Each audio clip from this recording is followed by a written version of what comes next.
नमो नमः छात्रा, आज आपण अव्यय, पूर्वकालवाचक त्वांतव्ये, पूर्वकालवाचक लेबंतव्ये आणि हेत्वर्थक तुमंतव्ये या तीनही अव्ययाविषयी माहिती बघणार आहोत। तर सर्वात प्रथम हे अव्यय पूर्वकालवाचक त्वांतव्ये याला काय म्हणतात ते हे पहिले जाणून घेऊया। तर पूर्वकालवाचक त्वांतव्ये या शब्दाचा अर्थ होतो की जी घटना अगोदर घडलेली आहे त्या घटनेला सांगण्यासाठी पूर्वकालवाचक या शब्दाचा उपयोग करतात। पूर्वकालवाचक म्हणजे आधी जी घटना घडलेली आहे त्या घटनेला सांगण्यासाठी पूर्वकालवाचक त्वांतव्ये या अव्ययाने आपण तिथं अव्यय वापरतो। तर जसं उदाहरणार्थ कृ प्लस त्वा, तर याचा अव्यय बनतंय कृत्वा। पठ प्लस त्वा, पठित्वा। तर अशा पद्धतीचे हे अव्यय बनतात। म्हणजे ज्या धातूच्या शेवटी त्वा प्रत्यय लागतं त्याला आपण पूर्वकालवाचक त्वांतव्ये असं म्हणतो। तर त्यानंतर दुसरं अव्यय आहे पूर्वकालवाचक लेबंतव्ये।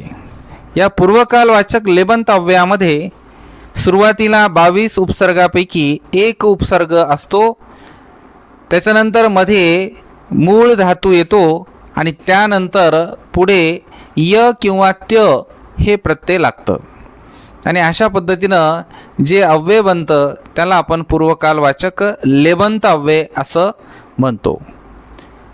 तर उदाहरणार्थ जर घेतलं तर प्रदाय, तर प्र प्लस दा प्लस य आणि याला जर आपण जोडलं तर अव्यय बनतं प्रदाय। तर प्र हे यामधील उपसर्ग आहे, दा यामध्ये हा धातू आहे आणि य हे त्याला काय लागलं शेवटी प्रत्यय लागलेला आहे।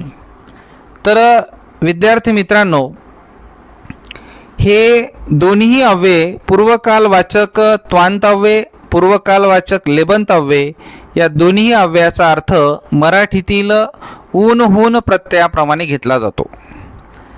जसं उदाहरण घेतलं आपण की मी सकाळी उठून आंघोळ इत्यादी करून नाश्ता करून शाळेत जातो। तर शाळेत जाण्याच्या अगोदर ज्या काही क्रिया आपल्या घडतात तर त्या संपूर्ण क्रियेला पूर्वकालवाचक लेबंतव्ये, पूर्वकालवाचक त्वांतव्ये या अव्ययाने आपण ती गोष्ट व्यक्त करतो। चला, पुढील तिसरं अव्यय आहे हेत्वर्थक तुमंतव्ये। तर हेत्वर्थक तुमंतव्ये या अव्ययाचा अर्थ होतो की हेतूच्या अर्थाने वापरल्या जाणारं अव्यय। हेतू म्हणजे काय? उद्देश। उद्देश म्हणजे आपला जो काही कारणाचा प्रकार असेल किंवा जे काही आपल्याला तिथं लक्ष ठेवायचं आहे त्याला आपण काय म्हणतो? उद्देश, हेतू।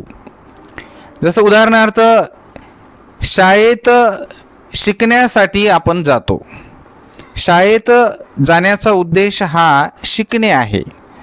तर ज्या उद्देशानं आपण शाळेमध्ये जातो तो हेतू जो आपल्याला या ठिकाणी व्यक्त करायचा आहे, सांगायचा आहे, त्या ठिकाणी त्या अव्ययामध्ये आपण त्या अव्ययाला या अव्ययाच्या प्रकारामध्ये त्याला आपण हेत्वर्थक तुमंत अव्ययाने वापरतो।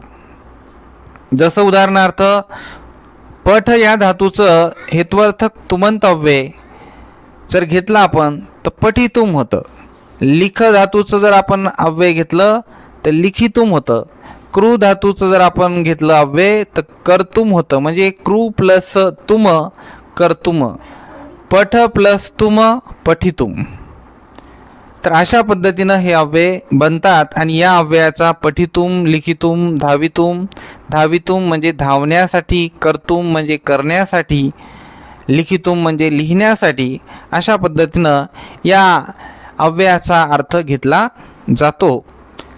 तर बघा, आपल्याला या संदर्भामध्ये प्रश्न आपल्याला पेपरमध्ये त्वांतव्यम निष्कासयत किंवा त्वांतव्ये अव्ययम प्रयुज्यते म्हणजे निष्कासयत म्हणजे काढा आणि प्रयुज्यते म्हणजे वापरा, अशा पद्धतीनं आपल्याला हे प्रश्न विचारले जातात। निर्देशानुसार सूचनेनुसार कृतीकृत किंवा निर्देशानुसार कृतीकृत या दोन्हीमध्ये अशा पद्धतीचे प्रश्न.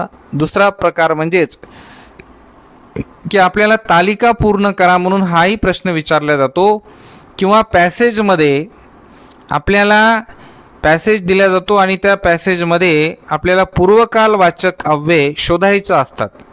तर आपल्याला जर हे पूर्वकालवाचक अव्यय माहीत असेल किंवा त्याची ओळख असेल तरच आपण त्याला व्यवस्थित शोधू शकतो किंवा सांगू शकतो किंवा लिहू शकतो. तर यासाठी आपल्याला त्याची माहिती असणं गरजेचं आहे.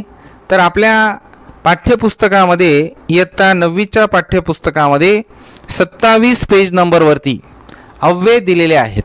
तर त्या अव्ययाचं आपण एकदा उच्चारण करूया. बघा, सुरुवातीला त्वा प्रत्यय लागलं म्हणजे त्याला पूर्वकालवाचक त्वांतव्यय म्हणतात, आणि ज्याला लेप प्रत्यय लागलं त्याला आपण पूर्वकालवाचक लेबंतव्यय म्हणतो, आणि तुमून हे ज्याला प्रत्यय लागलं म्हणजेच त्याला आपण कोणता अव्यय म्हणतो तर हेत्वर्थक तुमंतव्यय असं म्हणतो. तर सुरुवातीला धातू दिलेला आहे दा.